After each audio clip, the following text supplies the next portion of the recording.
Welcome to My High Thoughts. I am your host, Cassandra. And I am your other host who's still American, Nicole. Sorry. Welcome to another lovely episode this Sunday. Lovely. What are we talking about today, Nicole? So today, what we're going to talk about is jobs, but not really the actual working of the job, but the image and the self-value that we seem to attach to job titles. And exactly why that is. And how we as Americans seem to be uniquely involved in that. So, shall we begin? We shall. We put a lot of stress on job titles, and you tell someone you're working at McDonald's, and they're like, I'm sorry, why don't you get a real job, you know? And, Nicole? Well, the whole reason I started thinking about this is because I actually saw an interview, like, compilation thing with people around the world talking about jobs, and talking about...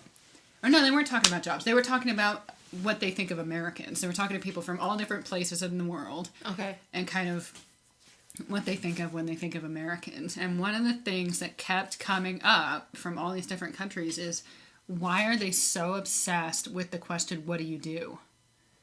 And how that's asked within the first, 30 seconds of meeting an American. It's, oh, hi, I'm so-and-so. How are you? It's nice to meet you. What do you do for a living? And it's like... The second question out of the gate. It's fast. Yeah. And this throws off the rest of the world, I guess. Like, it's very normal to us. It's just how we do things. But in other parts of the world, they're like, what the fuck are you asking me that for?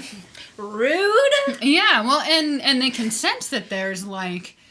a valuing of that person going on along with that question, and that's the disturbing part, is because if you answer that wrong, then you're perceived to be less important, less intelligent, less whatever, or more important. Like they could feel the reaction to their answer to that, and it changing the way that they were being talked to. I'm a neurosurgeon versus... Oh, really? Versus... meter maid, Pardon me while I go grab something. Continue, Nicole. Okay. Oh, this feels weird, just doing it by myself. Okay, so I guess since it's just me, and here I'll talk a little bit about my own job history, because I feel like I'm in a unique position to kind of comment on the spectrum of reactions that people have, because I've worked jobs that people think are really cool, and I've worked jobs that people think are, like, literally the scum of the earth, a la meter maid, like Cassandra just said. So I think I've... Give them the proper term of meter maid. Well, it depends, and I think that's why people have a hard time with it, because Pennsylvania is, like, famous for having the first, like, true people dedicated to parking laws, and they're called parking authority. So that's a term that people kind of recognize. Okay. That's kind of the same as your title. It's pretty much the same. We are called right-of-way enforcement, technically, and people don't know what that means. And right-of-way just means streets, and public right-of-way. But people don't know what that means. So what I usually say is I'm parking enforcement instead of right-of-way enforcement. But yeah, it's pretty much all the same thing. And then, of course, there's that fucking Beatles song, the Meter Maid thing. I've never heard this song. Some Rita something or other Meter Maid. Okay. It's just a song where they are talking about a girl who's a meter maid. And I think that, I could be wrong, but I'm pretty sure that that's where that term came from, was that song. And so that's what people like to call us, that's kind of the little derogatory way to refer to us, fucking meter maid. So that's how people recognize us. And when you call yourself something else, they actually, like, laugh, and they're like, you mean a meter maid? Like, they, like, push back. Like you clean meters. Anyway, that's the job that I have now, and I must say that I've worked in food service. I've worked a lot of, not glorious jobs, and I have felt that, but I've never felt anything like what I feel working as a meter maid. Like, holy disrespect. Like, I am the scum of the earth. And, that affects you, of course, but it's really weird for me because it's juxtaposed with the job I just came from, which was 911 dispatcher, which is complete opposite end of the spectrum. You tell someone you're a police dispatcher or a 911 operator, and their eyes light up. It's like, what? Wow. Whoa, really? That's so cool. Yeah, that's so cool. You must be smart. You must hear so much stuff. I could never.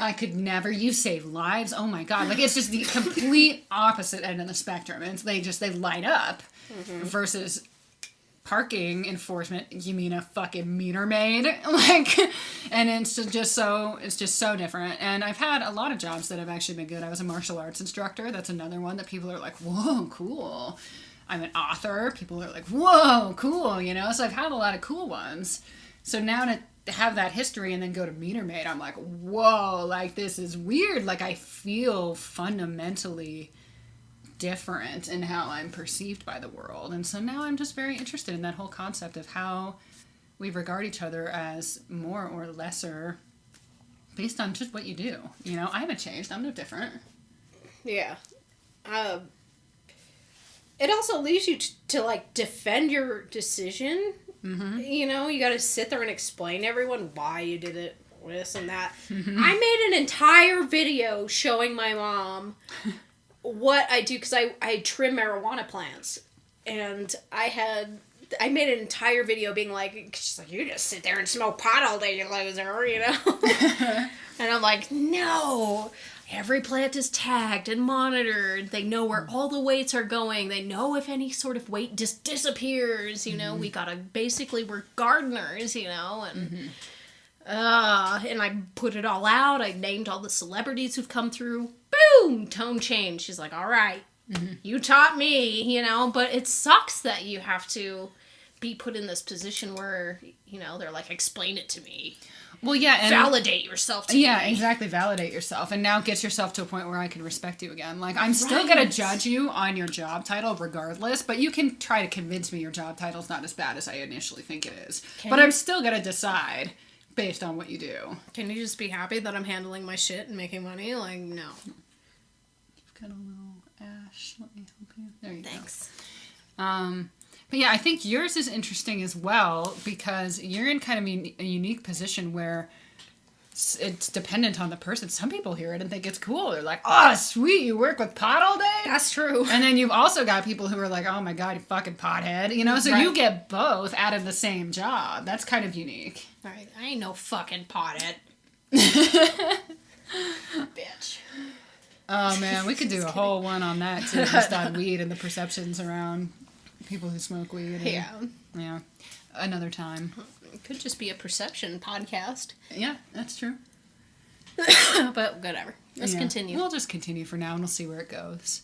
But yeah, so I mean, basically Americans seem to be more hung up on job titles than the rest of the world. And like, I mean, let's just think about what, because I mean, I do understand to a point, because when you hear a job, I'm not saying it's a good thing, but I'm saying there are certain jobs that you realize only smart people can do. If someone's a fucking astrophysicist, it tells you they're smart. So it's not just I'm judging your job, it's I just learned that you're very intelligent, and I respect that. Book smart, maybe. Yeah. You know, maybe these lower class, more jobs is a lot more street smart. Right. Or you hear that someone's an artist or a musician or whatever. You're like, okay, now I know you're talented and I respect that. Now I know you're an artist, you know. So yeah, like you have to have a job that conveys some other quality that I find admirable. It's not necessarily the job, it's the what does that tell me about you? Yeah. And when your job is McDonald's, it doesn't tell me anything that I value. Right. And why are we so hung up on valuing somebody on what they do for a living? Who cares? If they're getting by and they're doing their thing. I think the only way it matters is if you're trying to start a relationship with that person. Because if you're like, well, what do you do? Because if you're like a pilot and you're always going to be gone and flying everywhere, maybe I'm not into that. Maybe, yeah. I think that, is kind of not super unique. There's a handful of jobs that affect it, but there's more, I think, that probably don't matter. But I think the problem is that we have used what do you do as a way of finding out information about that person, is what I'm saying. So it's like, I'm trying to use your job. Like, does it require intelligence? Now I know you're smart. Does it require creativity? Now I know you're creative. But it's like, just because someone works at McDonald's doesn't mean they're not smart or not creative. Mm-hmm. It just means that I didn't find that out by learning their job. Mm-hmm. Their job as a McDonald's person doesn't demand that they're super smart. Can I just say, McDonald's was one of the hardest jobs I ever had. Like, I was a security guard, and I worked as a dog sitter for a while doing the two. And then I got fired from, that's another story. But the only job I could find was McDonald's. And oh my Jesus, you have to smell burger farts all day. You're multitasking like crazy. Do not have ADHD and work in the drive-thru because it's impossible. Yeah. Holy crap. They're sitting there and they're all like taking one person's order while trying to like make change for this person. And this person's like, hey, can I have this sauce and this whatever? And this person's like, Big Mac, fries, why don't you Mac? You know? Yeah, and then punching in their order at the same time. You're making change. That was my worst nightmare. Worst nightmare. You had to do so many things so quickly, and people fuck with you all the time. But yeah, one of the hardest freaking jobs ever. Right. And I don't mean to disrespect any particular profession. I keep using McDonald's because it's one of the common ones that people bash. But I don't mean to pick on anyone specifically. But my point really is just that we're using that question, what do you do, as a way of saying, what are you good at? And there's a better way to ask that, because just because they answer one way, that doesn't mean that that's truly who they are. A lot of people have a need to get by, and I think that's admirable too. I think it's actually maybe even more admirable to slog through a job you fucking hate because you've got a family or whatever. That's hard. It's hard to go to a job you fucking hate every day and be disrespected and treated like shit all the time. Like, that takes a strong person. So if you tell me that you work at McDonald's, maybe I don't think, oh my God, they're smart, or oh my God, they're innovative, or whatever. I'm thinking, oh my God, they're strong. Right, like that bitch has got stamina. Yeah. She can stand on her feet all day. Dang. Yeah. I've got, self-control too, because I know they get mistreated. But not everyone knows that because they haven't worked those types of jobs. Right. But wouldn't it be so much better if, instead of trying to find out what you're good at by asking what you do, if you just found a way to ask, what are you good at? Mm-hmm. What are better questions we could ask? Because I think when people say, what do you do, what they're trying to find out is, what do you like? What do you care about? What are you good at? What are your skills? That's what we're trying to ask when we ask that question. But that question doesn't really accomplish that. So what are better ways to ask someone what you're trying to ask them? Maybe one of the first things I asked you. Hopes, fears, dreams, regrets, whatever it is. Just like straight, like not even full sentences. Just go. Hopes, dreams, desires. Yeah, people don't feel comfortable asking people such personal things up front, though, when you're meeting someone. Like, you and I instantly had a connection. Mm-hmm. Typically, though, just a perfect stranger, I don't think a lot of people would feel comfortable doing that. I don't know. I feel a lot of people want that to happen. I agree. But no one ever really does it. Because you feel like you're invading. You don't feel like that's welcome. Like, even if you want to know that about someone, it's kind of rude to just immediately, like, dig into personal shit, Mm-hmm. Even though I think you're right that more people want that than don't. Right. So what would be good small talk that doesn't include your job? Your job.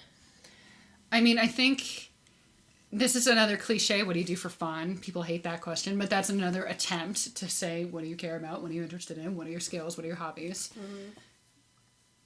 I mean, maybe you could just... I mean, is it too forward or rude to just say what... I mean, not what are your skills, because that's kind of evaluating them. Like, if you don't have anything, I care less about you, and that's not fair. Mm-hmm.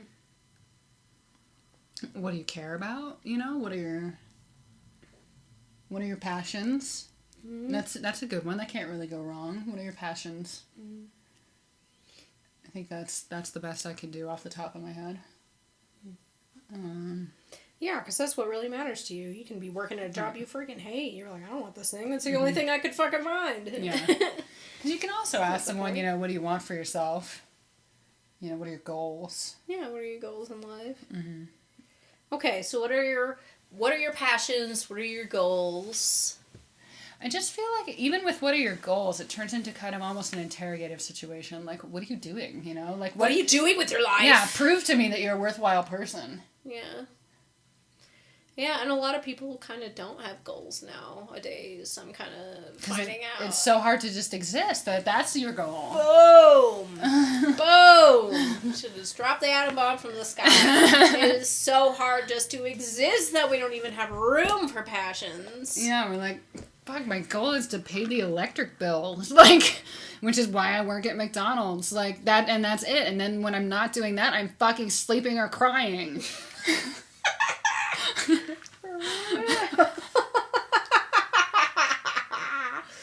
It's so true, though. What were you saying about that someone was talking about a living wage? Oh.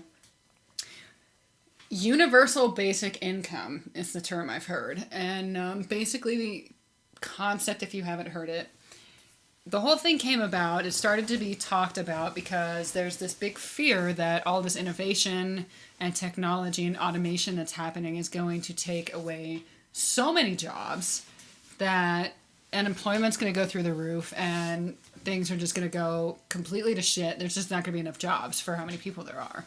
And that it's going to be a substantial enough number of people that lose their jobs that we're going to have to account for how these people get by.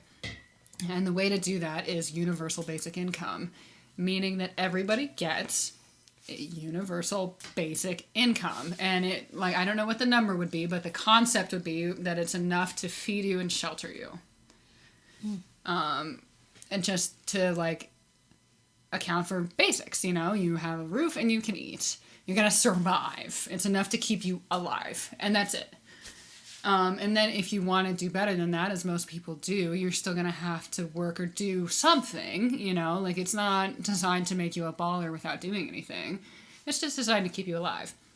And the concept is that one, it'll help us cope with the technology boom, and two, that people will then be able to pursue other careers that they currently can't pursue because they're so concerned with just keeping up, keeping in the grind. They're just doing what they have to do. But that having that basic income will give you enough breathing room that people can start going after things that they truly want to do. They can start their businesses. They can learn that thing that they didn't have time to go to school for. They can put their time into art. Like, whatever it's going to be. Invent something new. Yeah. They now have the freedom and the room to pursue something they actually give a fuck about. Because they're not panicked they can't survive. So that's the thought. And I guess in 2020 there's some guy, I can't remember his name, so I'm sorry, but there's some guy who's running for president who's the big major advocate of this. And it's unlikely that he'll get in or that this will happen anytime soon. But as a concept, I think it's interesting. It is interesting. I kind of wonder where that money's going to come from. Mm-hmm. Well, and I think that's the huge question that's going to just stall it at the gate. Yeah, absolutely. Because that's a lot of money. That is a lot of money. Mm-hmm. What do you think? Shut down the space program and put it all into that? No, you know what I think, actually, is I think that the problem solves itself. Because the reason you need universal income, right, is because people don't need employees anymore. So all those companies that were paying however many employees aren't doing that anymore. Mm. So now that money, instead of going to employees' paychecks, is just going to universal basic income. Ooh, I like that. You know, so, I mean, that's one thought that I had. Yeah, and that could even just be based off of their own income. Mm-hmm. Right. Right, yeah, and it's based, yeah, exactly, because if you would have had 2 employees, you're not going to have to behave as if you're supplementing 100 people's universal basic income. You know, you're supplementing 2 people's. The amount of people that you replaced, that's how many people you have to account for in universal basic income. I like it. But does that fuck over the business person? Because, yeah, they're not paying employees, but they do pay for the equipment that's replacing them. Yeah. Still, it's more efficient, more reliable. Yeah. More efficient, more reliable, but still you have to buy the stuff and you have to keep it up and whatever, you know. That's true. And the entire point of them doing that was to save money, and now you're saying, well, no, you got to pay it anyway. That's true. Yeah. Might have to just toss that one out. Yeah, I don't know. I don't know where else it would come from other than... I honestly think that we need to just make people pay for less. Pay for less? Yeah, like food should be free.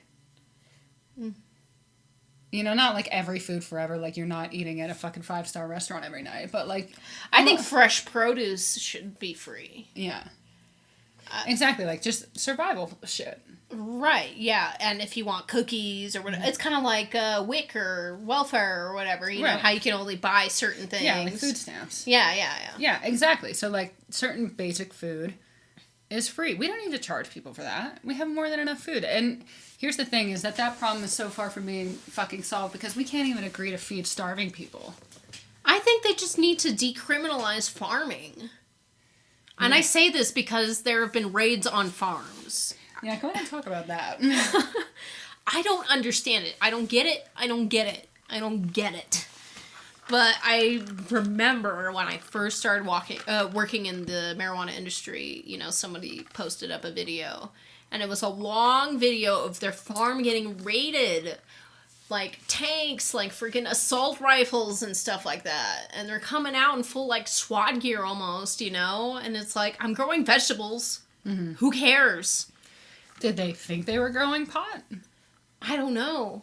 I don't know what the deal was, but they were, you know, people from around them came up and they're like, what the hell are you even doing? You know, and they're showing the whole property, you know, they're showing the whole property as they raid it and everything. Didn't matter. They all got swept up, arrested, everything.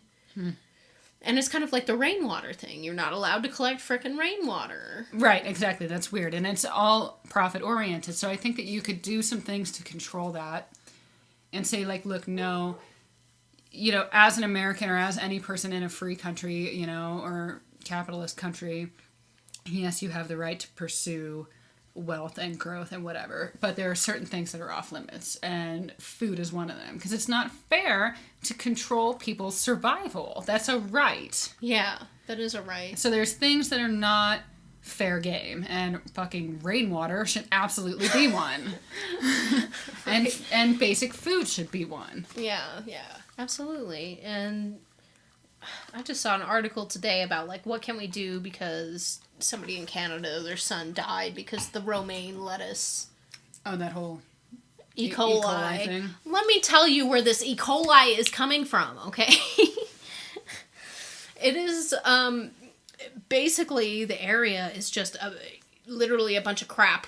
Cow crap just sprays onto the plants, doesn't get cleaned off, whatever, you eat it.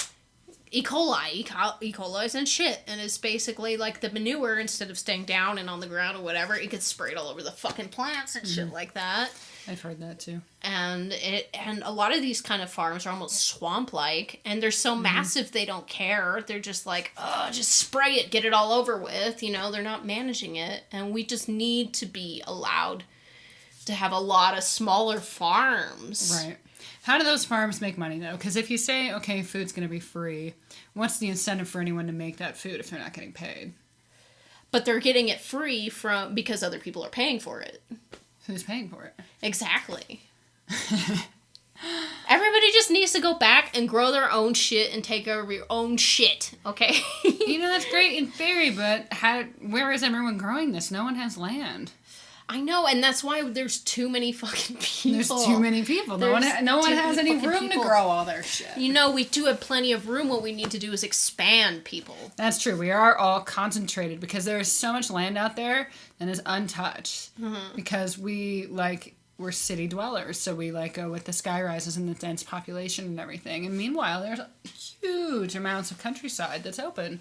But we don't like that. We don't want to be all by ourselves in the middle of fucking nowhere. Right, you have to start a community all over again. You need your doctors, you need your butchers, you need your farmers, you need your craftsmen, you need all of these things to build another community. And it's a thing of convenience. The city has everything you ever need, so just stay there. Right. Even more than that, I know some people, this is a spectrum, because some people like the country more, some people like the city more. So as a person who really, truly loves big city life, I can say that it's not even just that. It's not even just basic needs. I could get by as long as I've got a decent hospital that I trust and a fucking grocery store, but I wouldn't be happy. I would still prefer the city, because I'm not just looking for basic needs. I'm also looking for culture. I'm looking for interaction. I'm looking for weirdness. I'm looking for art. I'm looking for concerts. I'm looking for poetry slams. I'm looking for all this shit that simply does not exist in small communities. Yeah. But if we're forced to expand, like if we were like not allowed to build a certain amount of housing within a city or whatever, and we're like, okay, that's done. It's going to force people to move out, and then we will have all that stuff everywhere else. Will we though? Because we'll all be spread so thin that like you only have that if you happen to live next to those people, but you won't have a variety of everything because we're all spread out. Yeah, I think so. I think so. Especially if, so say like your population was like 100,000 or whatever, you know, they're like, okay, we'll just like push 25,000 people out this way. And you just kind of keep pushing out. And so it'll still be condensed to just like a tiny area, you know, so you will have a lot of people out and, you know, and you just keep going section by section instead of being like, here, I'm going to drop you here in the middle of nowhere. I'm going to drop you here in the middle of nowhere. Right. Just kind of gradually shift everybody out, a wave of people. That's kind of how it works already. But yeah, well, I mean, here's the thing about that is I feel like you're right. So I don't mean to like push back on you too hard because I think you're right that that's the future. But I also represent that voice of people that's like, I'm not really into that. Into what? Into smaller communities, even if it's a bigger, smaller community. I don't even like, you know, Parker, which has, you know, thousands of people. You know, it's got the type of population you're talking about. I don't know the exact number, but it's big. It's not small anymore. And it still disgusts me. But, you know, it might also be the same kind of people trying to be in a smaller community versus the city life. Yeah. And if we're all forced to do this kind of thing, you know, I think it's going to mix it up more instead of just being all like, you know, a certain kind of person just wants to be in the middle of nowhere, a certain kind of person wants to live in this part, you know. Well, and I think actually you just like kind of sparked something for me a little bit, which is that there would be different types of community. So you, as a person like me who's really into the arts and who really wants to see kind of the strange and the gritty and all that, like you would just be in that kind of community. And maybe it would only be a 25,000 person city or whatever, but they would all be those types of people. So you would still have that fulfillment. Versus right now, the only people that are in smaller communities like that, they're all kind of the same sort of suburban type. So if you took city people and put them in a suburb, would that suburb then feel more big city? Yeah, I guess. Because right now the problem is that all the progressives and all the artists all want to be in the major cities. Well, yeah, exactly. So if you're just forced to do it, whatever, you know, yeah, you're going to have a mixed bag. Yeah. I totally think there should be a housing cap on every, like, city or town or whatever. It's like, stop building shit. You've got enough. Yeah, Yeah. Absolutely. Because parking becomes an issue, traffic becomes an issue, all of this shit becomes an issue. And so it's just like, all right, we've got too many people, expand. Oh my God, can I go on a tangent? Yes. Okay, so since we talked a little bit earlier about my job, parking enforcement, right-of-way enforcement, meter maid, whatever the fuck you want to call it, I am privy to some insider knowledge. And I'm going to share it with you because I don't give a fuck. Well, this pertains to Denver anyway. Yeah, Denver. I think that this applies to many more cities, but I can't tell you specifically which ones yes and which ones no. But in general, I do believe this is the way the country is going. Here is what is happening with Denver parking. Back in the day, if you were going to build something, whether it was a business or an apartment complex or whatever, based on your capacity of people that were going to be in that building, you had to offer a certain amount of parking. And that was a requirement. That is still a requirement. But over the years, the number of parking per people you expect to be in your building is going down and down and down. So now, like back when, you know, like back in the day, if you expected to have, if you made an apartment complex and 100 people are going to live there, you need 100 parking spaces. That's the way it used to be. Now, that same apartment complex that's going to have 100 people, you need to offer 10 parking spaces. That's it? I don't know if that's exact. But well, yeah, that's it's gone way, way down. It was kind of like the condo we lived in. How many units were in there? But there was only like 4 parking spots. Exactly. And that number is going down and down and down. And they are openly talking about this and saying, we want to force people to use public transportation. And they're not mincing words about that. They're saying literally we are forcing people to stop fucking driving. My mind just got blown. Yeah. Yeah. Because it's not worth it, and they can't park. And if they do park, they're going to have to pay fucking $35 to $40 for a parking lot. And you're making it, you're not saying you can't have a car, because people have freedom and whatever, but you're making damn sure it's not worth it. And by doing that, by making it financially impossible, you're forcing people to quit driving. Now, are they forcing people to do it to force gain, like financial gain in public transportation, or is it to like let up on traffic and to make it like a safer area? There's a few theories on this as well. So the city is going to tell you the version that makes them look the best, and that is, we're trying to save the planet. Mm-hmm. Cars are bad. Mm-hmm. Use public transportation. So that makes them look great, right? Oh, we're green. We care. Emissions, carbon. We're progressive. We're aware, you know? Really what's going on, though, beneath the scenes? I don't know. They're taking away people's independence in a way. Like if you get into some shit and you can't get in your car and leave. That's true. I don't feel comfortable with that. That's almost like a gun argument. Yeah, it almost is. Because I have a right to my car. Yeah. So it's like, it's weird because it's like on the one side you can get down with it. You're like, all right, cool. Yeah, we're going to cut down on this car issue. Because when you think about the planet and everything that's going on, it's like, we need to do something drastic now. Yeah. So it's like, is that what this is? Is this just a drastic thing that they're doing that they're gonna help? And you can almost be like, yeah, I'm down. But then on the flip side of that, you can also be like, you're literally forcing me not to fucking drive. Who are you to do that? Fuck you. Right. So it's like, it's weird because I see both sides and I don't even really know how I feel about it, but I think it's interesting that they're making a concentrated, admitted effort to force people not to drive. That's really interesting. Mm-hmm. Man. Well, I don't know where to go from there. If you have some other... That was a tangent. That's not even what we were talking about, but you got me all excited. Okay, I'm sorry. What were we originally talking? Oh, jobs. Jobs, yeah. Jobs, yeah. And I think really what we're getting at when we talk about that is just valuing of human beings. Are you worth more or worth less based on what you could do for us? Yeah, worth and respect. Yeah. Yeah.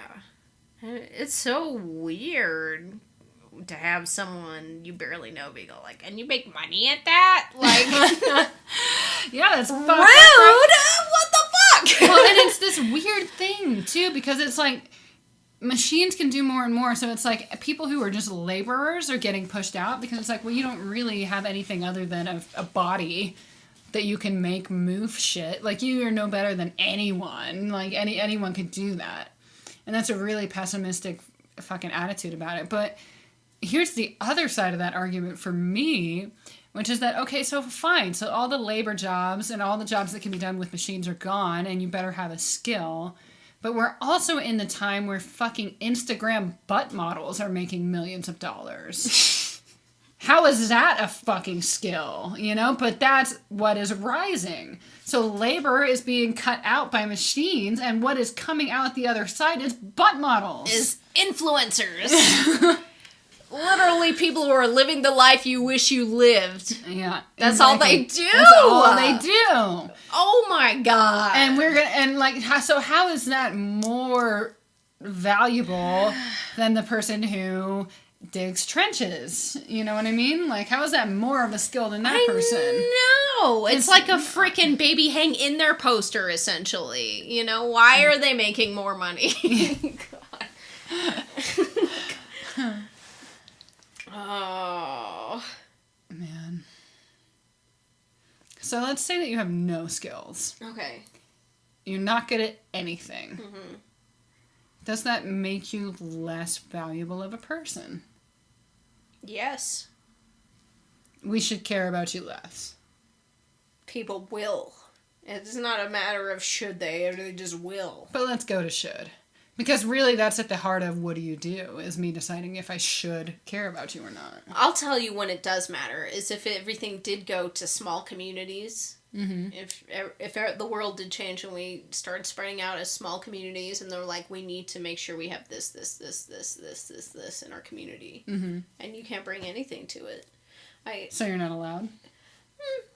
Maybe you're just seen as a consumer then? You're not giving anything, you're only consuming. Yeah. And people don't like that. You're the people being sold to. Well, oh my god, I'm having all of this. I'm like, is this what life is? Really? This is what's happening right now. I'm the consumer. We're all the consumers, though. Well, like, even... Yeah, we really are all the consumers. Well, and if you think about it, the people that are talented and whatever, the rich people, the stars, the celebrities, they're consuming more than anybody. I don't know, man. It's like, what if you have no skill? What do you fucking... I don't know. Then you just die, essentially, you know? Well, first off, it's very rare that anyone has no skills. But... yeah, you kind of just have to figure it out. You have to find out what your skill is, which is the appeal of universal basic income, is it gives people the room to do that. So these people, we're looking at them and we're like, oh, you have no skills. They probably don't. They just haven't had the time to discover their skills. Can I also say that media needs to cover way more job fields? Yeah, right?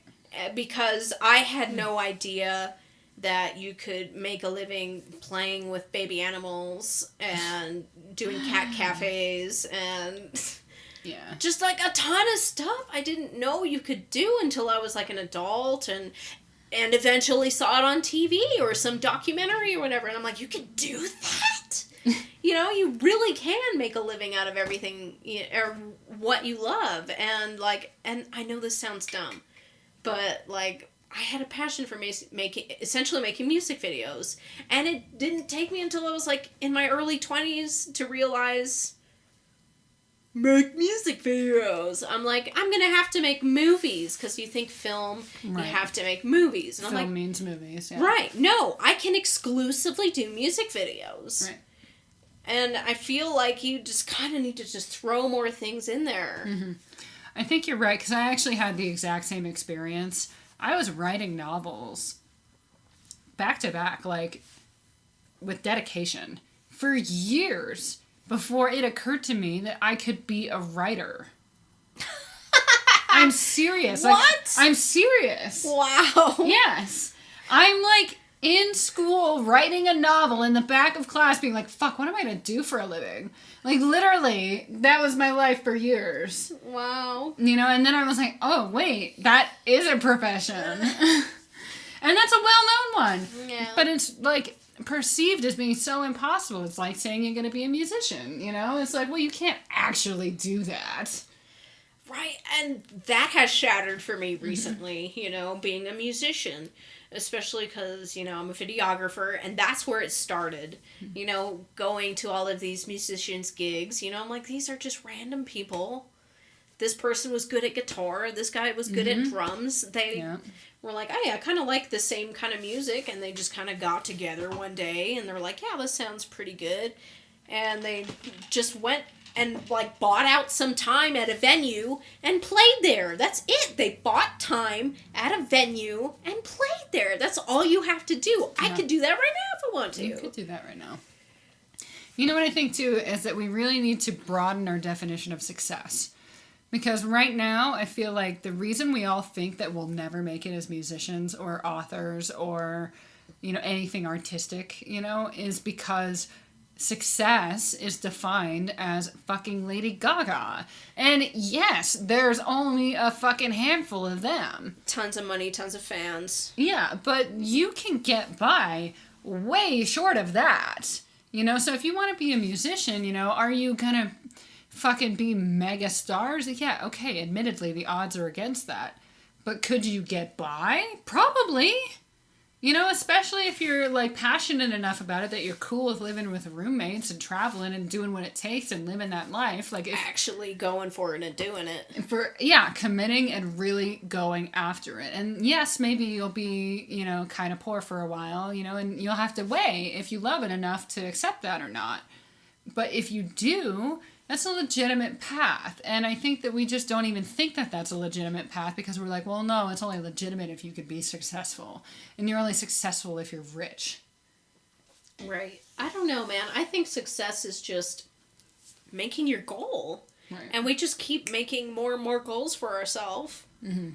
And I think if you can hit each one of those goals, that's a success right there. We are so successful in life. We've done so many. I learned how to tie my shoes. I learned how to tie my shoes when I was a kid. Yeah. You know, that was a success. And I think we just need to get a lot more generous with our wins in life. Well, I think you're right. And I think it's a fundamental human need to have goals.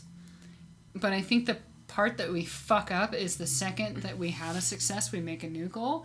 And there's nothing wrong with that. I think that's necessary. It keeps us driven. It keeps us feeling like we have a purpose. Keeps us evolving. Yeah, it does. So it's a good thing to always have a new goal, but it's a bad thing to forget the previous goal.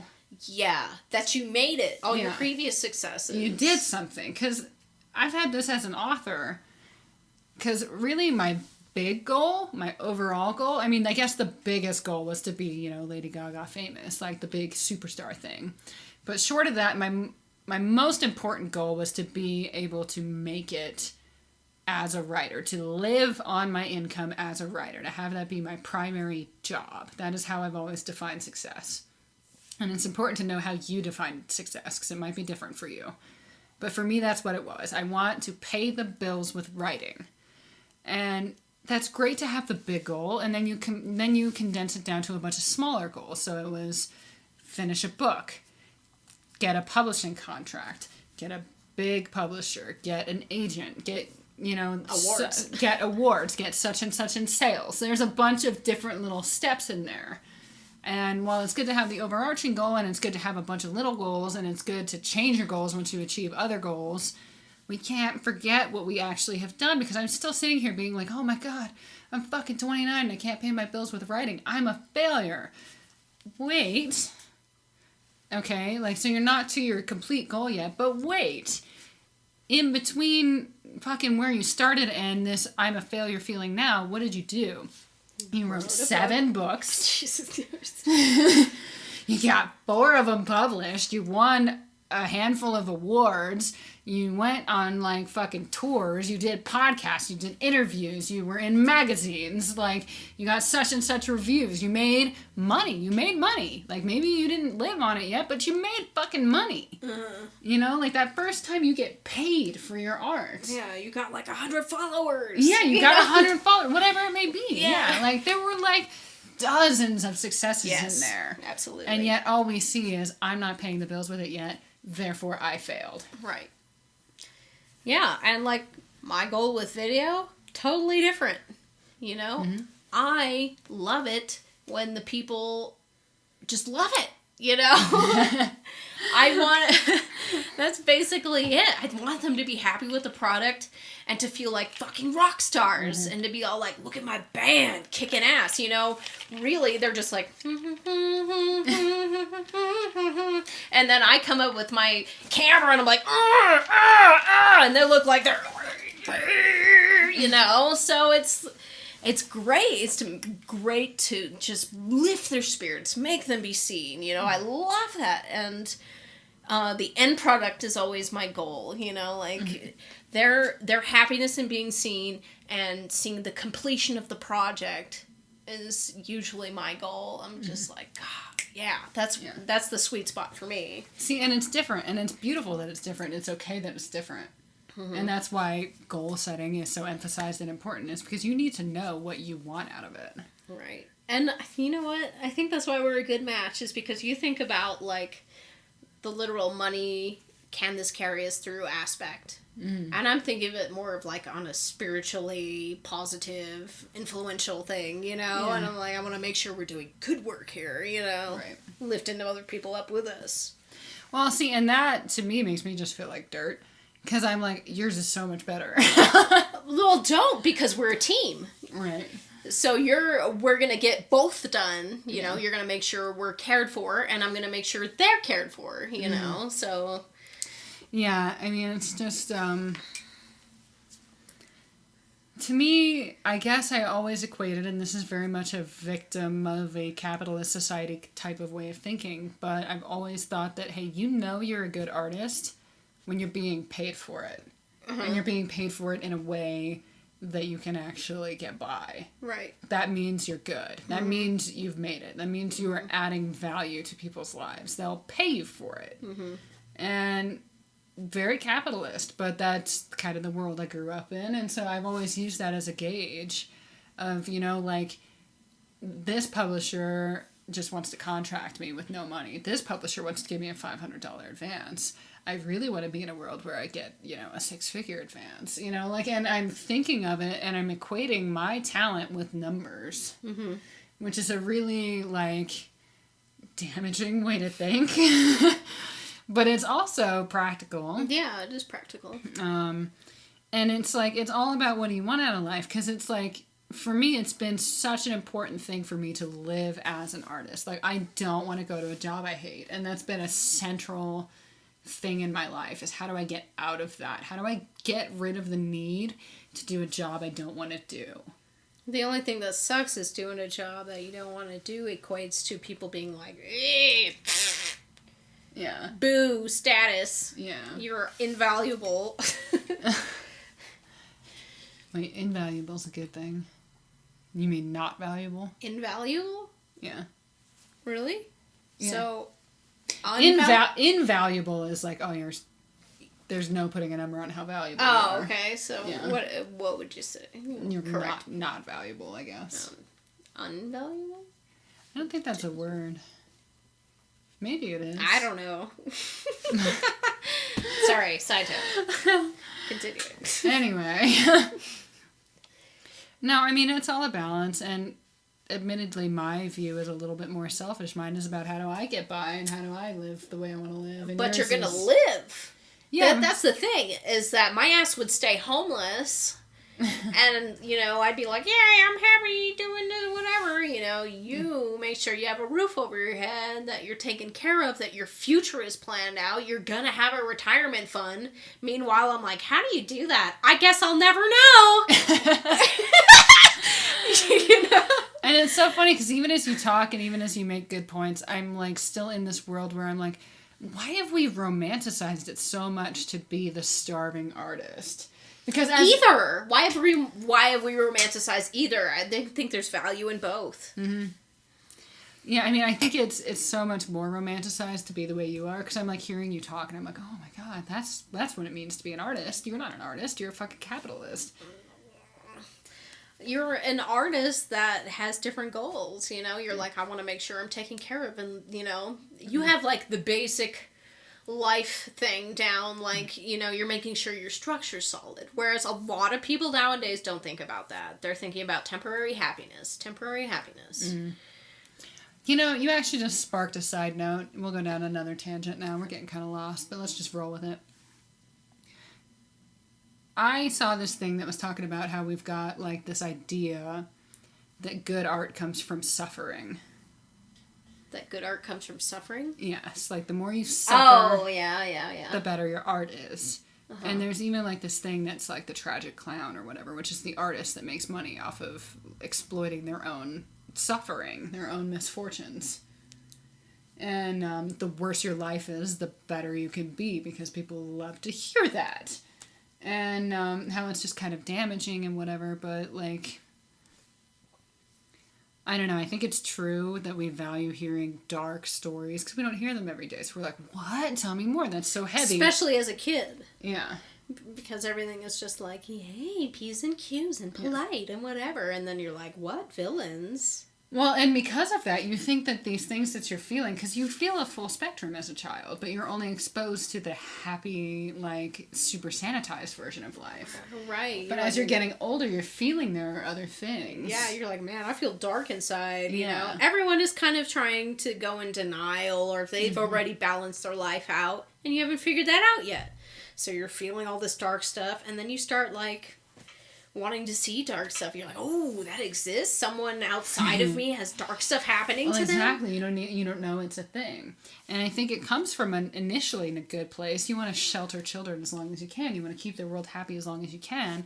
But everyone's got an internal world. So you don't know as a parent or as a teacher or as a whatever, you don't know at what point that child starts experiencing darker things. You know, a sadness, a yearning, a pain, or whatever. You don't know when that begins in this tiny little human. And especially as adults, we see a tiny little human and we're like, they don't feel like that.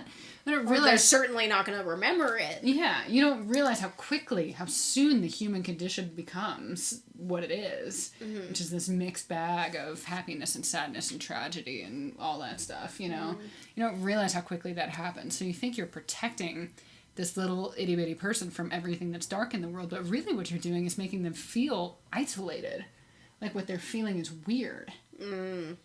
Which is why when they discover that it's not weird, other people do feel this way, you latch onto it. And you're like, and then you have this fascination with the dark stuff. And I think that's why we prize dark art.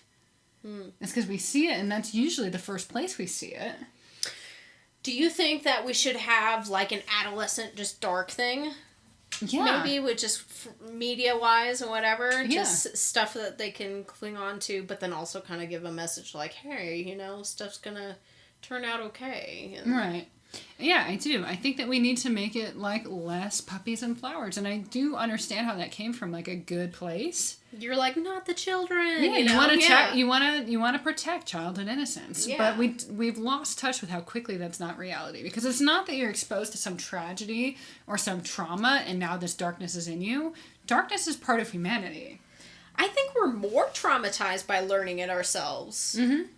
You know, if I had known all of this, but no, I had to go through it all the hard way, right. And then you have all these traumas and things, you're like, oh my god, you know, but maybe if, you know, you grew up hearing it as a casual conversation, you don't have to be all like, the world is shit, like, you know, you can just be all like, you know, honey, you know, some people... You know, they don't really care about other people, and you just gotta watch out for those ones. And, you know, here's some, you know, ways you can spot them, whatever. You know, and just casual stuff like that. And not demonizing everyone or making everything flowers and puppies. No extreme. Well, and I think we need to acknowledge, too, that even outside of trauma and external forces, it's a part of being human to have a crisis of conscience or of purpose, or just like those things are human. You're gonna feel depressed. You're gonna feel like, what the fuck am I doing here? You're gonna feel hopeless. You're gonna feel these things, and it's not, you can't shelter someone from that. You can't say, if I control your environment enough and don't let any bad people or things into it, you won't experience that. You'll experience that in a box ball by yourself, because life is fucking weird, and you're like, what the fuck am I doing here? You don't need an external force to go through that. And because it's not external, you can't protect someone from it. Yeah. I don't know, man. If your external is stable, work on your internal. If your internal is stable, work on your external. Because it's usually one or the other. Yeah? Yeah. Well, in any case, I guess what I was getting at is just that I think that we have trained artists to be the messengers of the dark.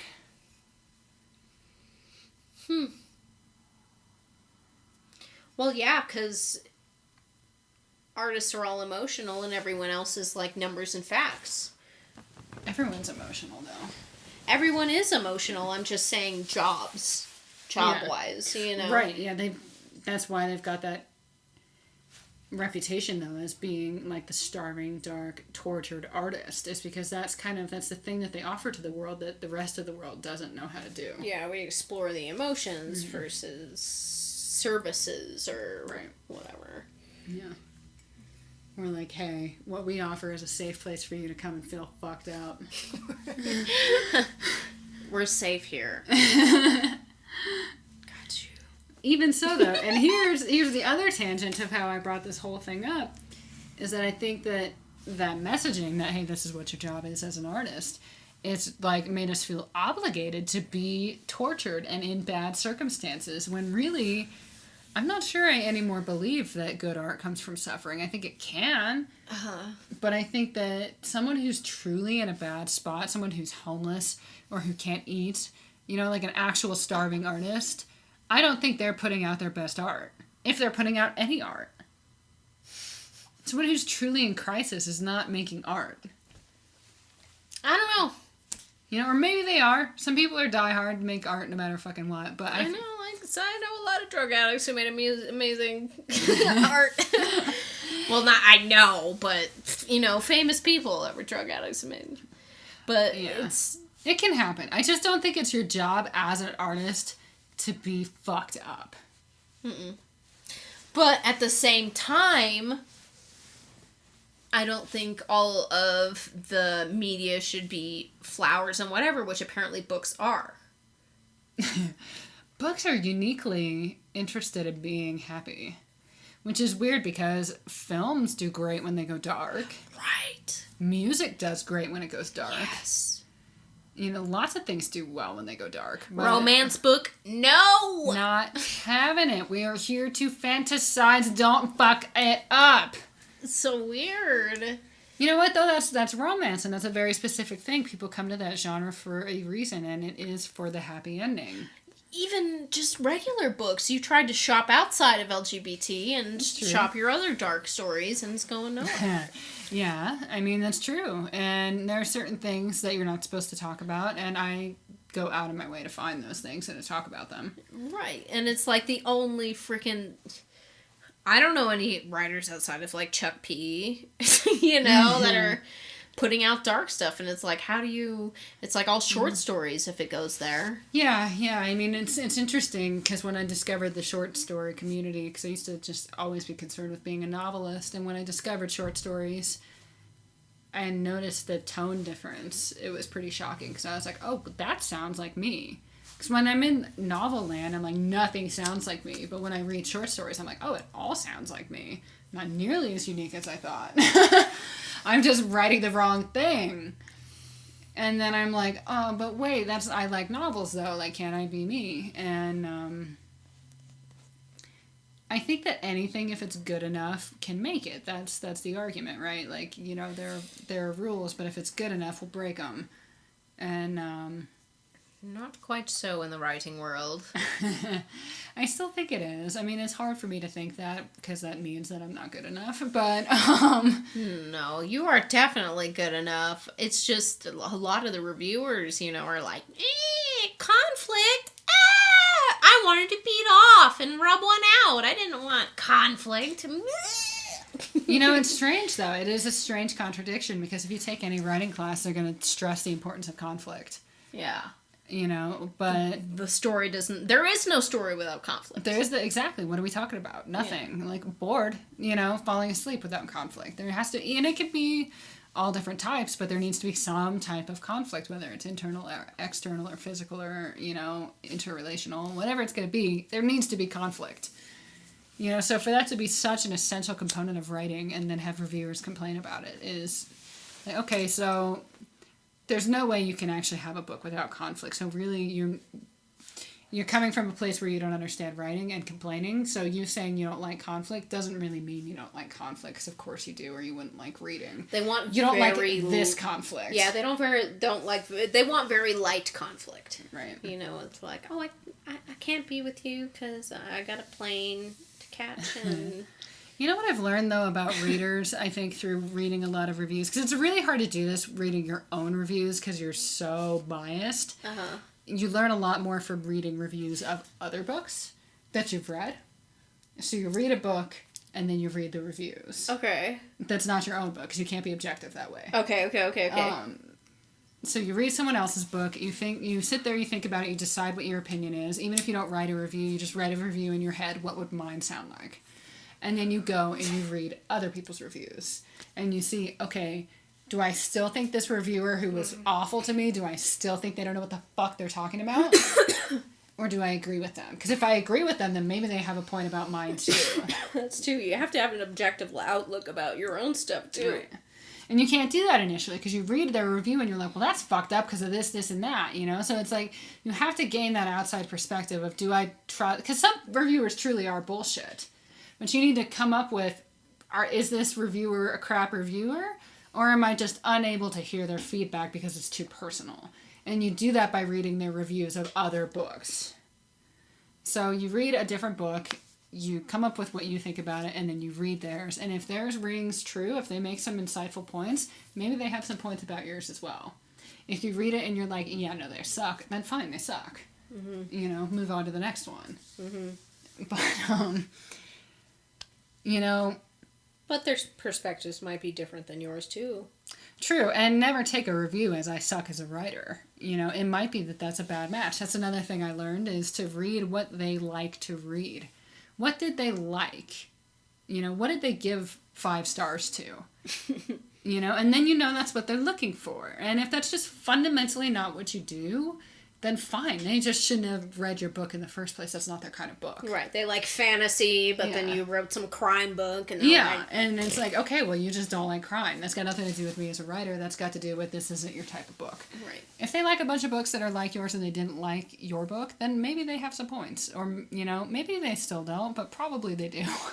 And, but yeah, you can weed out a lot of the people that hate your shit that way, because probably they just don't like your genre, or they don't know what they're talking about, you know. And it's pretty rare that someone truly rails on a book and it's right. You're probably not that bad, because then you wouldn't have been published in the first place. Can we just get like a dark publisher? Can that be a thing? There are some. They have a hard time though. How? Because they can't. They don't sell? There's not a big enough readership. Oh my god. Can we, like, let's start a Facebook group where it's, like, enjoyers of, like, dark stories or whatever, and just start blasting them all there. Because I know it's all the people who enjoyed Fight Club. It's all the people, you know, that are all into that stuff. Why can't we need to get them together. There's tons of them. There's tons! Well, in Fight Club and Chuck P. in general, Chuck Palahniuk, he's the author of Fight Club, if you don't know. He's kind of an outlier in that he really was extremely successful writing dark things. Uh-huh. You know, but that's unusual. So it's like, okay, so what was it about his dark shit that worked? Is it just that he's an exceptional writer? Well, he is a great writer. He's fucking amazing. He is amazing. But it's like, you take a dark writer and, you know, it can be great and people won't like it. But something about Chuck Palahniuk resonated on a huge mainstream level. Yeah. Everyone loves Fight Club. Right. I don't understand. I don't understand the publishing industry where they're going to say, you know, we don't want dark shit like Chuck P., but give us more Twilight, which is just the worst written book I've ever read in my freaking life. I'm going to step in for Twilight here, actually. I mean, I actually read the entire series and enjoyed it very much. So did but I. It was the worst writing. Oh, wait. Oh, No. No. 50 Shades. 50 Shades. I'm sorry. I messed it up. It was 50 Shades of Grey. What a horrendous book. Well, and that was, you know, not to hate on her, but, you know. All the hate. All. I'm just No, she was a self-published author who did an amazing thing, you know, like. She came out with her own little... I said Twilight because that's what it was. It was a fanfic for Twilight that turned into something else. Really? Yeah. 50 Shades was? 50 Shades of Grey originally started as a fan fiction from Twilight. Are you serious? Yes. I didn't know that. Yeah. That's crazy. Here's the thing with Twilight. Like, I'm actually glad you accidentally mentioned that. Okay. Because Twilight gets railed on. By the way, we got 2 minutes left on the camera. Shit, I gotta go fast. Okay, so Twilight gets railed on a lot for being just a total piece of shit.